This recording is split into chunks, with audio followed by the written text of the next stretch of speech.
പതിയെ സെബാസ്റ്റ്യൻ മിണ്ടിത്തുടങ്ങിയിട്ടുണ്ട്. ജൈനമ്മ തിരോധാന കേസിൽ നിർണായക വഴിത്തിരിവ്.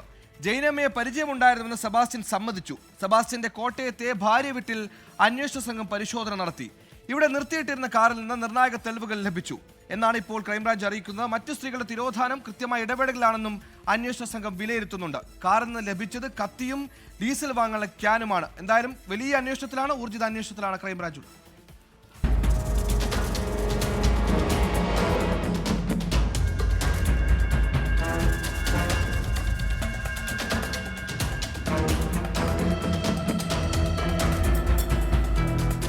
തുടർച്ചയായ ചോദ്യം ചെയ്യലിനൊടുവിലാണ് ജൈനമ്മയെ പരിചയമുണ്ടെന്ന് സെബാസ്റ്റ്യൻ പറഞ്ഞത്.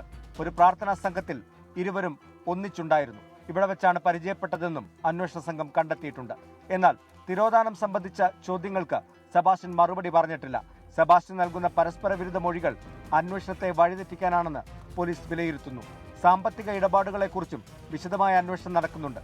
2012 ശേഷം സാമ്പത്തിക ഇടപാടുകൾ ബാങ്കിലൂടെ നടത്തിയിട്ടില്ല.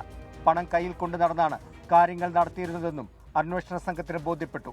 ബിന്ദു തിരോധാനത്തിന് ശേഷമാണ് സെബാസ്റ്റ്യൻ ഈ നീക്കം നടത്തിയത്. ഇതിനിടെ കോട്ടയത്തെ സെബാസ്റ്റ്യന്റെ ഭാര്യയുടെ വീട്ടിൽ പരിശോധന നടത്തി.